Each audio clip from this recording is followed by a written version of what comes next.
भारत विकास की राह पर आगे बढ़ता, समृद्धि की हर दिशा में कदम रखता। इसकी असली ताकत है हमारे अन्नदाता। हर खेत से करते हैं आत्मनिर्भर भारत की पहचान। आज हमारे माननीय प्रधानमंत्री श्री नरेंद्र मोदी जी का विजन है किसान को सिर्फ अन्नदाता नहीं बल्कि राष्ट्र निर्माण में भागीदार बनाना।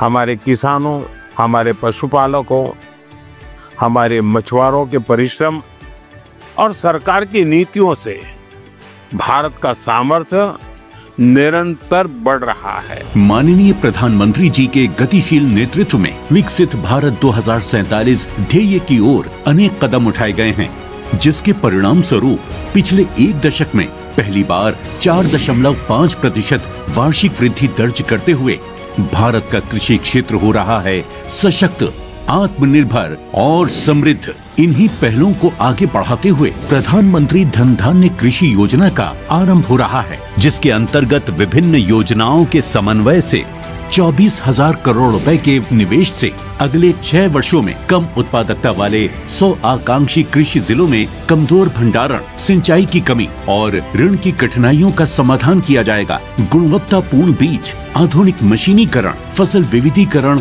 और जल दक्षता व सिंचाई से फसलें होंगी सुरक्षित। कृषि के इस सशक्तिकरण और विकसित भारत का आधार केवल आर्थिक नहीं बल्कि पोषण सुरक्षित भारत भी है। इसी उद्देश्य से शुरू हो रहा है दलहन आत्मनिर्भरता मिशन। दाल उत्पादन में आत्मनिर्भरता प्राप्त करने पर केंद्रित इस योजना के तहत 6 वर्षों में लगभग 11,500 करोड़ का निवेश किया जाएगा, जिसके अंतर्गत देश भर में दालों की फसलों का क्षेत्रफल बढ़ाया जाएगा। सरकार अरहर, उड़द और मसूर के फसलों की 100% उपज पंजीकृत किसानों से MSP पर खरीद सुनिश्चित करेगी। ये मिशन आत्मनिर्भर भारत की दिशा में एक और ऐतिहासिक कदम है। लेकिन आत्मनिर्भरता सिर्फ बेहतर उपज से नहीं बल्कि संगठन से आती है। इसी सोच के साथ सरकार ने मजबूत किया है किसान उत्पादक संगठनों का ढांचा यानी FPOs। आज देश भर में केंद्रीय योजनाओं के तहत 10,000 किसान उत्पादक संगठन सक्रिय हैं, जिनसे 50 लाख से अधिक किसान जुड़े हैं। इनमें से 1,100 FPOs ऐसे हैं जिन्होंने वार्षिक 1 करोड़ रुपए से अधिक का कारोबार कर करोड़पति FPO का दर्जा प्राप्त किया है। लेकिन कृषि में प्रगति का अर्थ केवल उत्पादन बढ़ाना नहीं बल्कि धरती और प्रकृति का संरक्षण भी है। इसी दृष्टिकोण को आगे बढ़ा रहा है राष्ट्रीय प्राकृतिक खेती मिशन। ये मिशन ऐसी खेती को बढ़ावा देता है जो धरती को बचाए, पानी को संजोए और अन्न को शुद्ध बनाए। आज देश भर में 1 लाख से अधिक किसान इस मिशन के तहत प्रमाणित हो चुके हैं। इन सभी प्रयासों को स्थायी बनाने के लिए आवश्यक है मजबूत कृषि अवसंरचना, और यही सुनिश्चित कर रहा है कृषि अवसंरचना कोष।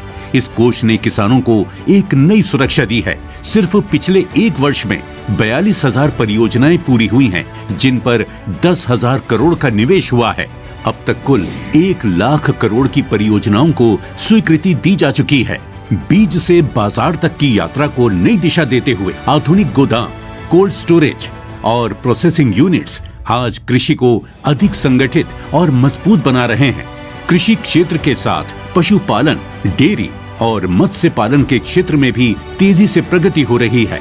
राष्ट्रीय डेयरी विकास कार्यक्रम और पशुपालन अवसंरचना कोष के अंतर्गत कई विशिष्ट उत्कृष्टता केंद्र, लैब्स और प्रशिक्षण केंद्र स्थापित किए जा रहे हैं, जो पशुधन प्रजनन और दुग्ध उत्पादन को नई दिशा दे रहे हैं। इसी तरह मत्स्य अवसंरचना कोष और प्रधानमंत्री मत्स्य संपदा योजना के अंतर्गत मत्स्य पालन विभाग देश भर में आधुनिक मछली बाजारों, स्मार्ट व एकीकृत मत्स्य पालन बंदरगाह और 34 मत्स्य उत्पादन व प्रसंस्करण क्लस्टर्स का विकास कर रहा है।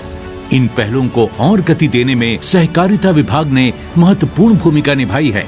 सहकार से समृद्धि विजन के अंतर्गत सहकारिता मंत्रालय तथा राज्यों और केंद्र शासित प्रदेशों द्वारा 10,000 प्राथमिक कृषि साख समितियों को जन सेवा केंद्र और PM किसान समृद्धि केंद्र में विकसित किया गया है, जिससे किसानों को सभी आवश्यक सेवाएं एक ही स्थान पर मिल रही हैं।